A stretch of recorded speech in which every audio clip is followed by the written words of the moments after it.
It's great to be here at Beef Week, something I've been looking forward to doing for many years. As Michelle has invited me up here, both as Treasurer and now, of course, as Prime Minister. And it's great to be here just to simply say thank you to the people of the beef and cattle industry across Australia for the tremendous job they have done for Australia, particularly over the last 18 months. During the course of COVID, it has been our agricultural sectors, our resource sectors, our primary industries in this country that have done so much of the heavy lifting economically for our country. And they've been going through hard times as well before the pandemic. I've met people here that I've met after floods, through droughts, and to see them here with a bit more of a smile on their face than usual is a very welcome sight. And for the industry to be celebrating its own success and its perseverance, I think is a tremendous thing. It's good to be able to say thank you to them for the great job that they're doing. But the best way that we can say thank you and to support the industry, as we've supported Beef Week here, is to be doing the things on policy that supports their success.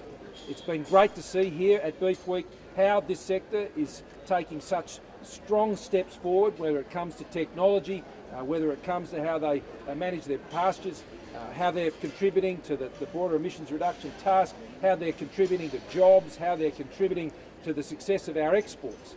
But that performance of the livestock industry, just like with the grains industry, depends very much on what we do as a federal government, as a Commonwealth government, to protect the biosecurity of this country. Border security has many elements to it. And you've heard me speak about border security on many occasions over a long period of time. But a key aspect of border security, how we keep our borders secure, is to protect our livestock industry and how we protect our grains industry across Australia. $66 billion industry. All depends on how well we keep the borders secure from pests and from disease. There's some 2.5 million containers that come through this country last year, 19,000 commercial vessels, 60 million mail items that come through, some 35,000 pest and disease detections put in place by our border agencies and our quarantine. That's a fantastic job, but the risks continue to be out there and they're ever present. And that's why today we're announcing $371 million in additional investment in Australia's Ring of Steel on our border security for our agriculture industry. I'm going to ask Minister Littleproud to take you through the details of that. But these are very practical measures. They come on top of the significant investments that we put in last year's budget in this same area.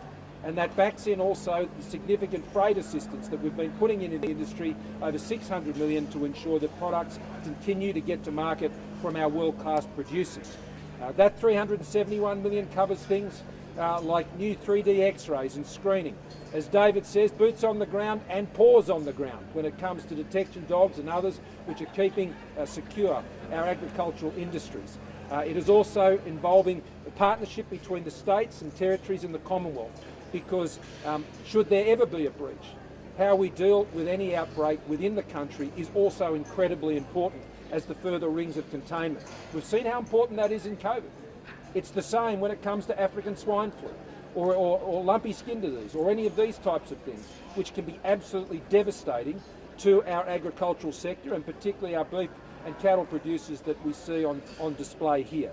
So we're very serious when it comes to border security, on all the elements of border security, and I want to commend David Littleproud for the great job he's done in leading the government's efforts when it comes to border security and keeping our borders strong for our farmers, for our producers. I also want to thank Michelle Landry for the great leadership she has had for the cattle industry here in central Queensland, but for the resources sector more broadly, and it's great to be here with you, Michelle. David, you're doing a terrific job up here in Queensland, and it's great to be with you as well. And Scotty Buchholz, he's as big as this show, and it's tremendous to be here with him. He's a great advocate for the beef industry here in Queensland.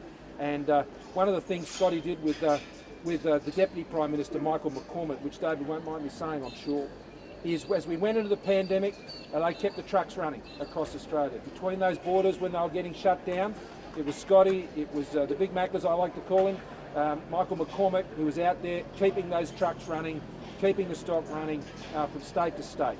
And that kept Australia running, and the people who did that more than anyone else were our primary producers.